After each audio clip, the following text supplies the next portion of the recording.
Trucker sees unconscious female cop while buzzards attack. Comment saying what you thought of this story, giving a score from 0 to 10, and comment what city you are watching me from. I really want to know if you liked my story, and I want to get to know you better, so subscribe to my channel to support my work. I count on your help. I don't believe in destiny. Never did. But on that October morning, with the sun still creeping up slowly over the Texas scrubland and the dust sticking to my skin, even before my morning coffee, something made me look to the right side of the highway. And that was where everything started to fall apart all over again. The rig was purring along at that speed of someone who's in no rush because there's nothing waiting at the end of the line. A faded red Peterbilt, inherited from my old man, covered in St. Christopher stickers and phrases I don't read anymore but are still there, stuck on like promises nobody kept. Highway 90 cut through the West Texas desert in a straight, dusty line, with no shade, no conversation, nothing but the roar of the engine and the smell of diesel mixed with dry brush. That's when I saw the buzzards. 6, maybe 7. Circling slowly over a spot on the shoulder, that low, heavy flight that doesn't lie. Out in the Badlands, a buzzard doesn't wait. A buzzard knows. I hit the brakes without thinking. The truck groaned, the tires dragged dust, and before I could even decide whether to get out or not, my hand was already on the door handle. The body was about 300 yards off the asphalt, almost hidden between twisted mesquite bushes and loose rocks. A dark blue deputy uniform, torn at the shoulder, boots caked in dirt, hair matted to her forehead. A woman, a cop, and the buzzards had already started their descent. I yelled, I clapped my hands, I threw a rock. They took off, but slowly, like they knew they'd be coming back. She was alive. Barely, but alive. Her ankle was swollen, twisted at a bad angle. Her breathing was short, jagged. No gun, no radio, nothing to explain why a deputy was out there alone, dumped by a dirt road that didn't even have a name. I didn't carry her. I'm no hero. I'm a trucker. And a trucker solves problems with whatever he has on hand. I grabbed a cargo tie-down strap, rigged a makeshift stretcher, and idled the truck along the shoulder until I was right next to her. I used the wooden plank I carry for mud traction to brace her. Methodical, silent, no drama.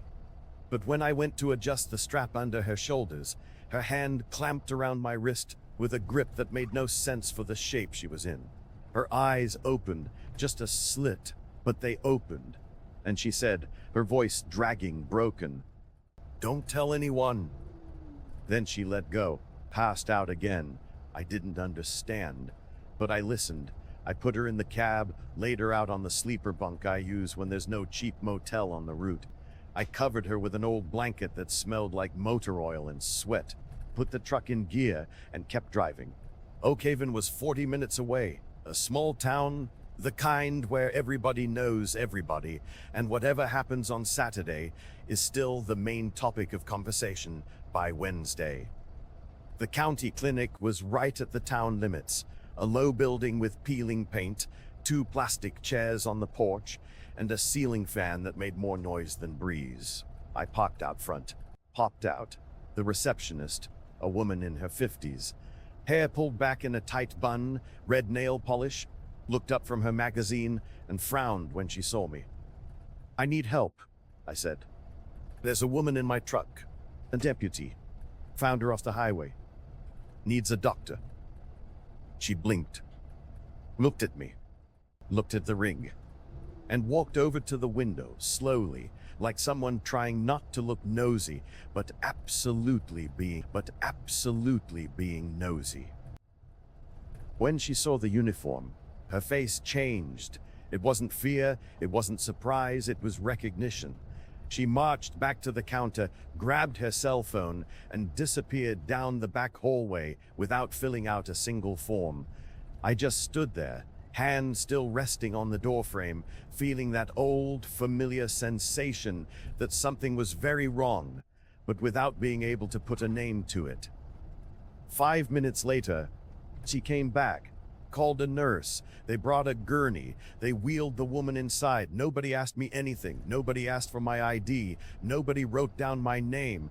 I should have left right then, should have fired up the Peterbilt, pulled out and kept on rolling. But her voice was still echoing in my head. Don't tell anyone.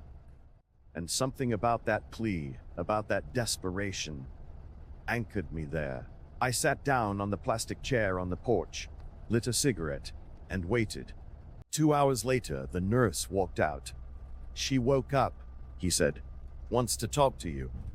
I followed him down the narrow hallway, smelling of rubbing alcohol and cheap disinfectant, to a tiny room in the back. She was sitting up on the bed, her ankle bandaged, her face still pale, but her eyes sharp. The eyes of someone who doesn't quit easily.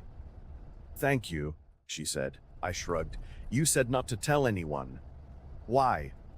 She took a deep breath, looked at the door, looked at me. Because whoever left me out there didn't want me coming back. My stomach tightened. How? I don't know yet, but I know it was a setup. They called me out for a fake dispatch. Dirt road, alone, middle of the night. The terrain was rough, full of loose rocks. I fell, hit my head. When I came to, my sidearm was gone, radio too, and my phone. You're a cop. You got people who can help you. She gave a bitter smile. I did. Not here. Not anymore. What did you do? I was looking into a public contract, highway paving, taxpayer money that vanished before a single drop of asphalt hit the dirt. The problem is, the man at the center of it all isn't just anybody. It's Richard. The name dropped like an anvil. Richard, county commissioner, 3 terms in office, owned a massive ranch, owned the local fuel distribution company, the man who supplied diesel to half the truckers in the county, including me. You got proof? I asked. I did. Took pictures of everything on my phone, but the phone is gone. Then it's over. No, I backed it up on a flash drive, sent it somewhere safe. Where? She looked at me, and for the first time I saw fear in those eyes. In your rig. My blood ran cold. What? An informant of mine slipped it in there a few days ago. I figured it was the last place anyone would look. A trucker passing through who never stays long, who nobody really knows. You stashed evidence in my truck without telling me. I didn't know I'd end up here. I didn't know I'd need you. I stood up, the anger rising. You dragged me into a mess that ain't mine. I know, and I'm sorry. But it's yours now too, because if they figure out you're the one who found me, they'll come after you just the same. Silence. She was right. And I knew it. Where is this flash drive? I asked, my voice coming out raspy. Stashed under the driver's seat. There's a tear in the upholstery. It's inside there. I walked out of that room without another word. Walked down the hall, across the porch, over the dirt parking lot. Climbed into the rig, shoved my hand into the tear in the seat. Nothing.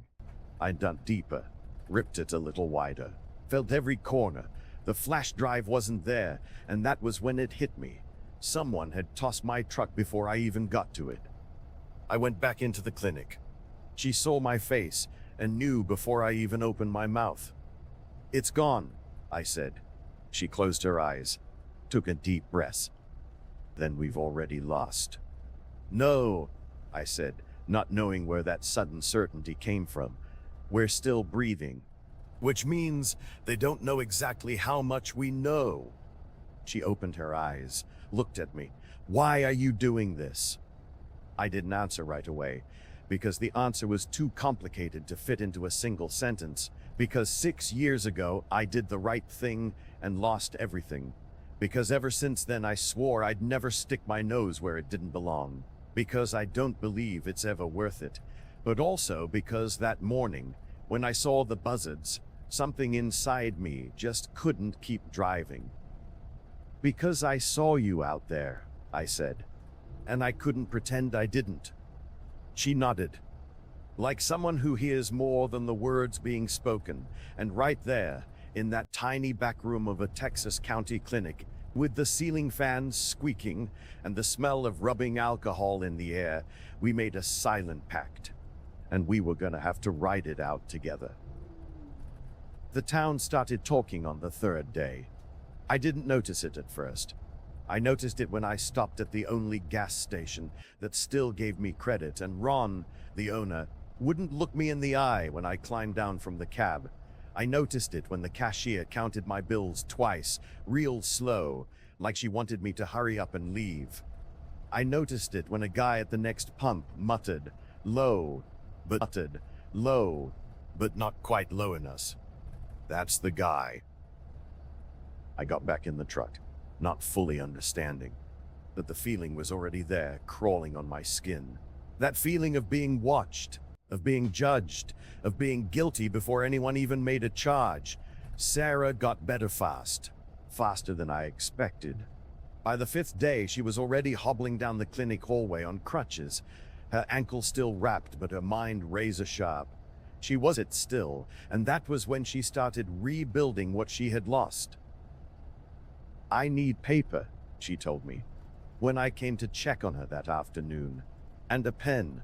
I'm going to write it all down from memory. Memory doesn't hold up in court. It holds up as a starting line. I brought her an old logbook I used to track my mileage and expenses.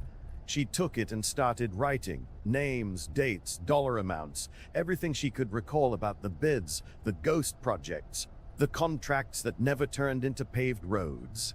Her handwriting was steady, unhurried, like someone who knows every single word carries weight. Mary was the one who hid the notebook. Mary was the clinic's janitor. A thin woman with gray hair pulled up in a loose bun, hands calloused from scrubbing floors her whole life. She had known my old man. They worked at the same freight co-op years ago, back before he bought the truck. When she found out who I was, something in her face softened, like an old debt had just been remembered. "Your daddy was a good man," she said, sweeping the hallway. "Never left anybody behind." I didn't reply. Didn't know what to say. "I'll keep this safe," she went on, taking the logbook straight from Sarah's hands. "Nobody messes with my apron." And she did. But on the 7th day, the notebook vanished. Mary showed up that morning looking ghost white, her hands trembling. She checked every pocket, every corner, every spot she could have possibly stashed it. Nothing. Somebody had taken it. Somebody who knew exactly where to look. "It was Ryan," Sarah said, her voice low but rock solid. "Richard's nephew. Works at City Hall. He has access to everything." "How would he know?" "Because somebody tipped him off." The silence felt heavy. We knew that in a small town, a secret spoils faster than milk in the sun.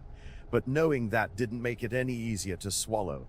Mary cried, not loudly, just those quiet tears that fall when you don't have the energy to make a sound anymore.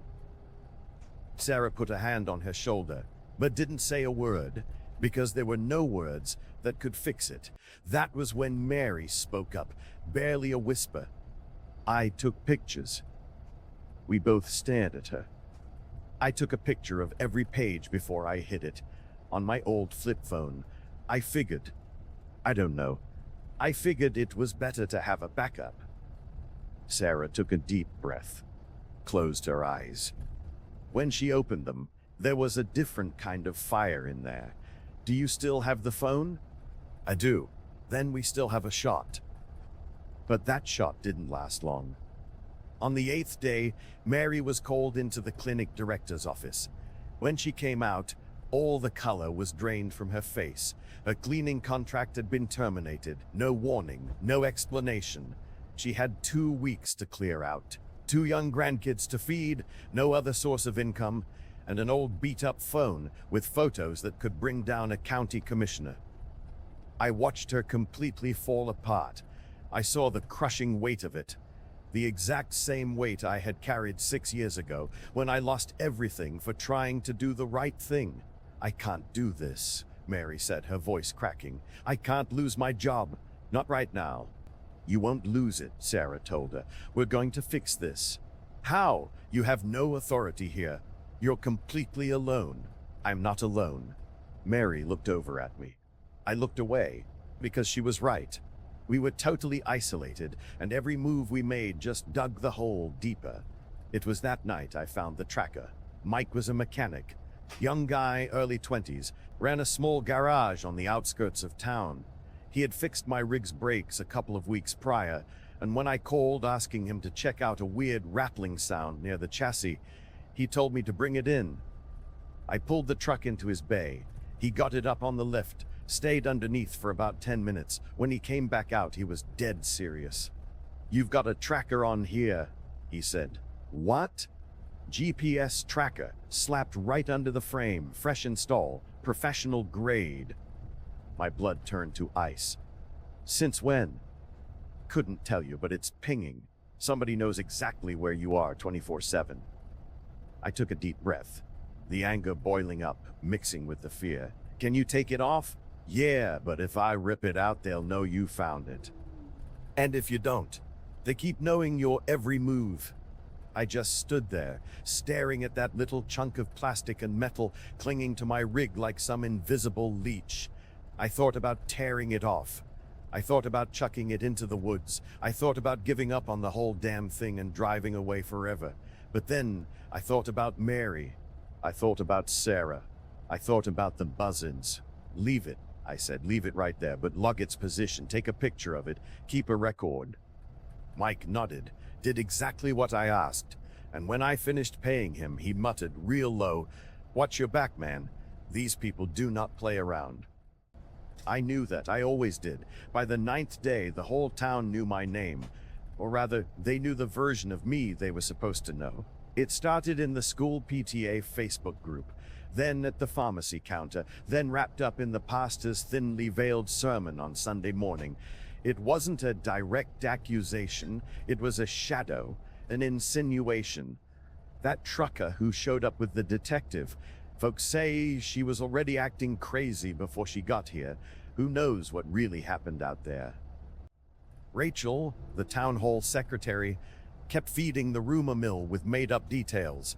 She had worshipped Richard for years, thought he was a visionary, a man building a future, and anybody who threatened that was the enemy.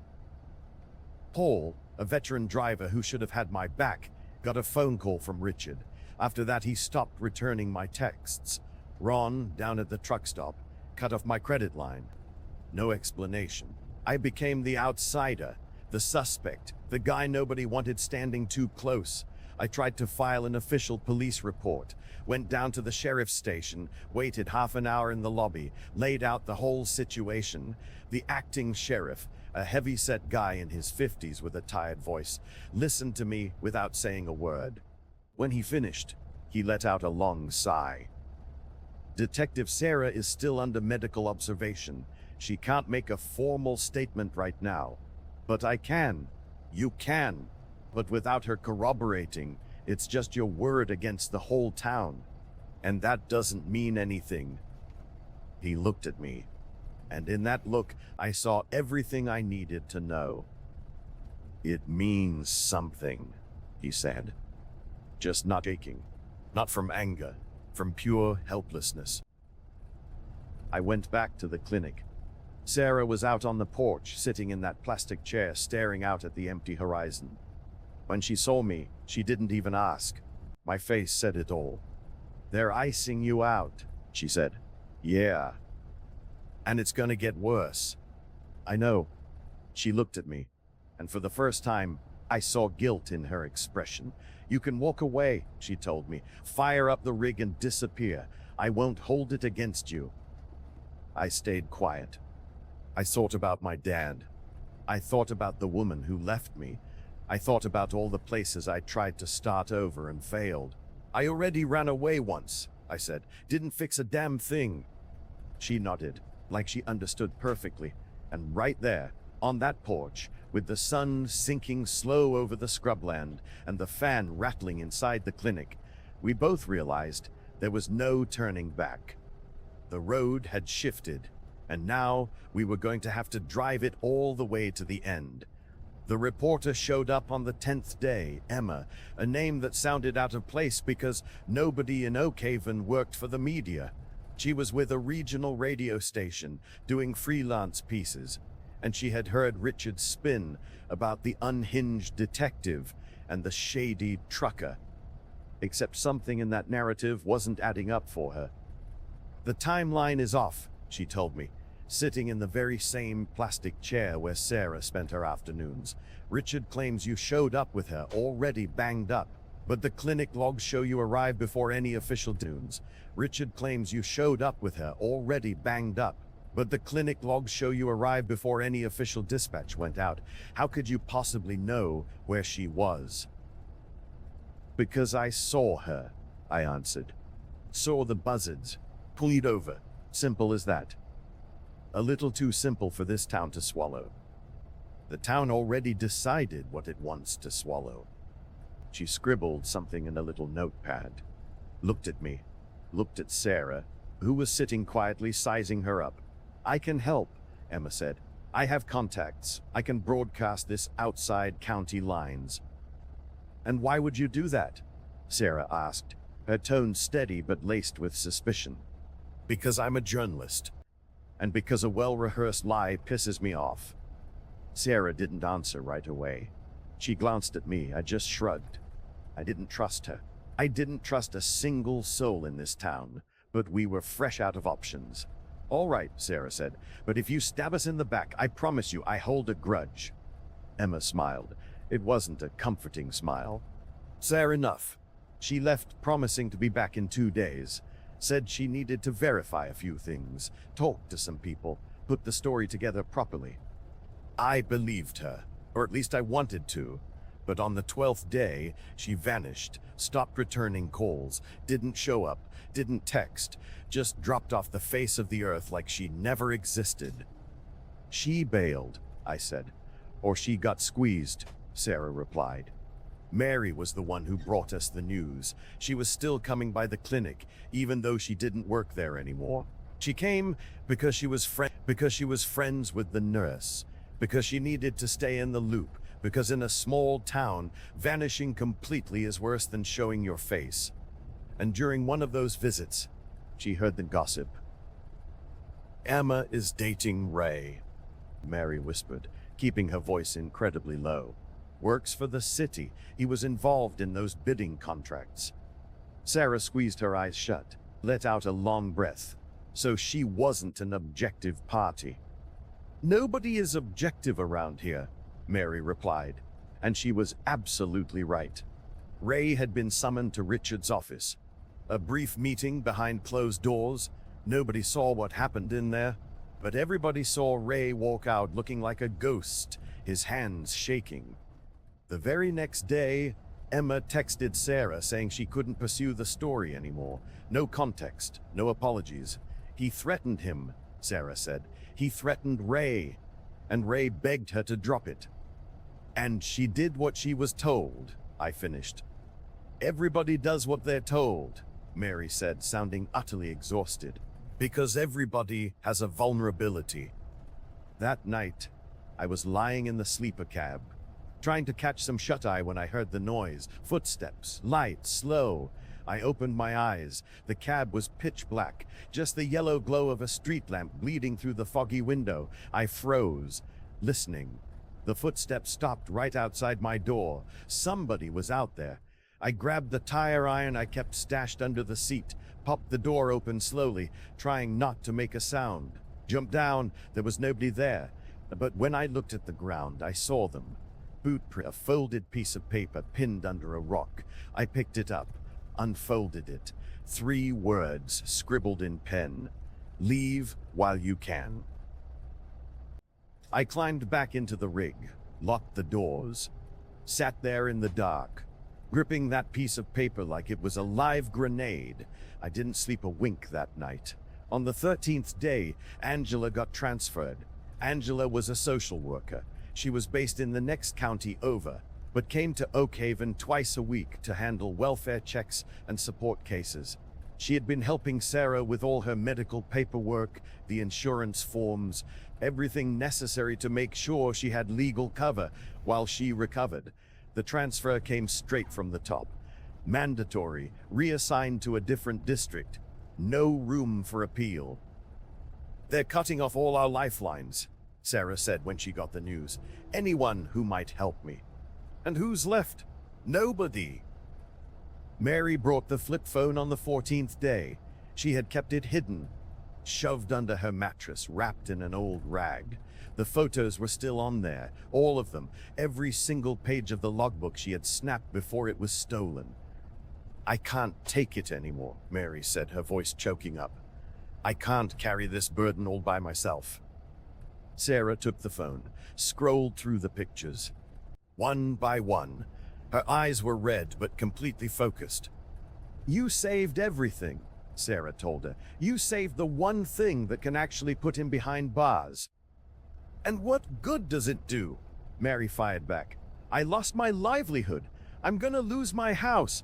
My grandkids are gonna go hungry. And for what? So we can look at some pictures on a screen. No, Sarah said, so we can get justice. Mary let out a laugh, a hollow, broken laugh. Justice doesn't buy groceries. She walked away, and we just stood there holding that cheap plastic phone, feeling the crushing gravity of what it represented. It was that very afternoon my truck was vandalized. I had parked it behind Mike's garage, figuring it'd be safer off the main road. But when I got back mid-afternoon, the dashboard was completely smashed in.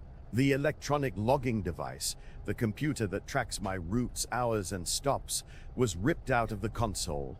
Wires slashed, everything destroyed. Mike was standing there next to it, his face flushed bright red with fury. It was Ryan, he told me. I saw him. He rolled up with two other guys. I tried to stop them, but they shoved me out of the way. I climbed up into the cab, looked at the shattered dash, at the plastic shards scattered across the floor mats, at the instrument panel my dad had installed with his own two hands, all those years ago when he first bought the Peterbilt. I didn't say a word. I physically couldn't. I just sat there in the driver's seat, staring at the jagged hole where my dashboard used to be, and I breathed, in and out, slowly. Trying with everything I had not to lose my mind. They're trying to break you, Mike said softly. They want you to pack up and leave. I know. Are you going to? I looked at him, looked at my beaten-up rig, looked out at the empty highway waiting in the distance. No, I said, I'm not. Because right then, something inside me stopped shaking, stopped second-guessing, stopped being afraid. They had pushed too far, and now I was going to see this through to the bitter end. On the 15th day, Captain Jessica arrived. She was the precinct commander from the main county office, Sarah's boss, and she had been out on medical leave for weeks, but an anonymous message had dragged her back. A message with an attachment, a photo from Mary's flip phone. Jessica was cut from a different cloth. There was knit at Sarah, looked me up and down and said, let's take it from the top. And this time, we do it by the book. Sarah took a deep breath. For the first time in weeks, I saw a flicker of hope light up her face. You believe us? Sarah asked. I believe the evidence, Jessica replied. And I believe somebody is trying to bury something way too massive to just sweep under the rug. That was when the tide started to turn. The road ahead was still brutal. But finally we weren't riding alone. Jessica didn't waste a second. By the 16th day, she set up a command post in a borrowed back room at the public library, the only building in Oakhaven that Richard didn't have in his pocket. Wobbly table, mismatched chairs, busted AC unit, but it had a door with a deadbolt, and that was a hell of a lot more than we had yesterday. She brought us all in, me, Sarah, and Mary, and she told us to lay it all out. From minute one, don't skip a single detail. Sarah detailed the rigged bids, the shell companies, the ghost highway projects that drained millions of dollars without pouring an ounce of concrete. She talked about her informant vanishing, the flash drive disappearing, The ambush out on the dirt road. Mary handed over the photos, every page of the ledger, every name, every dollar amount. I told her about the buzzards, the rescue, the GPS tracker, the smashed dashboard. Jessica just listened, took notes, didn't interrupt once. When we finally finished, she sat there for a few minutes staring at the papers scattered across the wobbly table. Then she spoke. This isn't isolated to Oak Haven. The contractor listed on these bids has been flagged in another county. Same LLC. Same exact playbook. This web is a lot bigger than we thought. And what does that mean? I asked. It means you three aren't the only ones involved, and it means Richard isn't either. She laid it out for us. The shell company was tied to 3 different towns in the region. Always the same routine, winning a bid with an impossibly low margin, breaking ground, cashing the government checks, and halting construction. The roads were never built, but the money always vanished. I need a sworn witness, Jessica stated. Someone who can verify the entire chain of events. Someone who was there from the jump. She looked dead at me. You. My stomach did a flip. I just found her on the shoulder. And that is a hell of a lot more than anybody else can testify to. You're the physical witness. You corroborate her entire timeline. The whole town thinks I'm the one who hurt her. The whole town is going to change its tune the second the indictments drop. It wasn't a guarantee. It was a gamble. But it was the only card we had left to play. On the 17th day, I went to give my official deposition. Down at the county clerk's office. A cramped, musty room smelling like old archives, with a court reporter typing excruciatingly slow. Jessica was there. Sarah, too, leaning on her crutches in the corner. I spilled everything. The exact time I spotted the buzzards, pulling the rig over. The shape Sarah was in. How I hauled her to the clinic. The receptionist acting shady. The GPS bug. The wrecked cab. Everything. The reporter typed. Jessica recorded. Sarah confirmed. When I was finally done, I walked out of that room feeling like I had just signed my own death warrant, or my own pardon. I wasn't quite sure which yet. It was on my way back to the truck that I ran into Richard. He was standing on the sidewalk right outside the courthouse steps, all by himself, hands shoved in his pockets, crisp, light-colored suit, looking like a man with all the time in the world.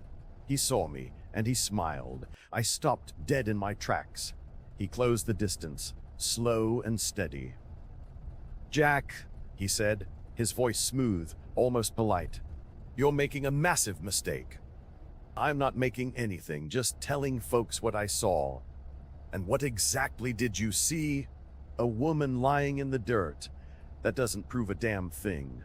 It proves she needed a medic, and it proves somebody dumped her out there." He took one step closer. The smile vanished. "You're going to lose a lot more than you've already lost, son." He didn't yell it. He stated it like an absolute fact. Pure, calculated ice. I stared right back at him. At the man who pulled all the strings, who shifted people around like pawns, who wrecked lives without ever getting his own hands dirty. And something inside my chest, something that had been beaten down and quiet ever since the day I lost my livelihood 6 years ago, stopped trembling. "I've already lost everything once," I told him. "I don't have a damn thing left for you to take." He stared at me. For a split second, I swear I saw genuine shock in his eyes. Like somebody had finally gone off script. Then the smile crept back, cold as winter. "Everybody has something to lose," he whispered. "You just haven't figured out what yours is yet." He turned his back and walked away. I stood there, my heart hammering against my ribs, palms sweating, but I didn't shake. I didn't back down. For the first time in years, I didn't back away. It was that very night Mike showed up. He banged on the truck door, a little past midnight, breathing hard, clutching his smartphone. "I got it on tape," he gasped. "Got what on tape?" "Ryan planting that tracker." I knew something was off from day one. I left the shop's security camera rolling, caught the whole thing. He shoved the screen in my face. The footage was grainy, but undeniable. Brian, sliding under my Peterbilt, slapping the magnetic tracker on the frame, glancing over his shoulder like a rat. "Why the hell didn't you show me this sooner?" I demanded. "Because I was terrified. But then I saw you march into the courthouse. I saw you stand up to Richard, and I figured, if you can do it, so can I." I snatched the phone. "Watch the clip again. We need to get this to somebody." "Send it to Emma," Mike urged. "She's still a reporter. Even if she backed off, she can't ignore hard physical proof." I hit send, didn't even hesitate. 3 hours later, Emma called. Her voice was shaking, but there was steel in it. "I'm running it," she said. "I'm running the whole damn story." "What about Ray?" "Ray is going to have to deal with it." I hung up, let out a massive breath. The gears were finally catching, and this time there were no brakes. On the 18th day, Richard played his final hand. The bulletin hit the regional morning radio before the sun was even up. Breaking news, the broadcaster's deep voice echoing. Local detectives suspended from the force, pending an internal affairs probe regarding past investigative misconduct. It was a complete fabrication. A lie cooked up months in advance, kept in his back pocket just in case. But it was a well-crafted lie. Forged documents, signatures that looked legitimate. Sarah's reputation was dragged through the mud before she even had a chance to lawyer up. Jessica called me. She sounded wired. "He's burning down the house. This is pure desperation." "Desperation from a guy who knows he's going down?" I asked. "Desperation from a guy who still thinks he can win." But Richard hadn't accounted for one crucial detail. Jessica had already tipped off the state media outlets, and Emma, despite the trembling in her hands, despite the threats, broadcasted Mike's security footage on a live radio stream. Her voice cracked right at the start, but she powered through. "This is undeniable proof that Jack, a civilian trucker, was illegally wiretapped and tracked. This is proof that Detective Sarah was the victim of a coordinated ambush. And this is proof that Oakhaven finally needs to wake up to the truth." The entire town stopped. The PTA Facebook groups melted down. The pharmacy turned into a screaming match. The pastor, during evening mass, called for a moment of prayer and accountability, and the very next morning, the state investigators rolled into town and launched a formal probe. Richard was stripped of his council seat. His fuel company's government contracts were instantly voided. The subpoenas started raining down, one right after another. The cronies he had been protecting flipped and turned state's evidence. The empire he built crumbled, brick by brick. It took months, but it fell. I didn't celebrate. I was sitting on the curb at the truck stop, staring at my rig with its gutted dashboard, totally broke, with absolutely no idea how I was going to pay for tomorrow. Sarah walked up, moving slow, but without her crutches this time. She sat right down on the running board of the Peterbilt next to me. We sat there in silence for a good long while. Finally, she spoke up.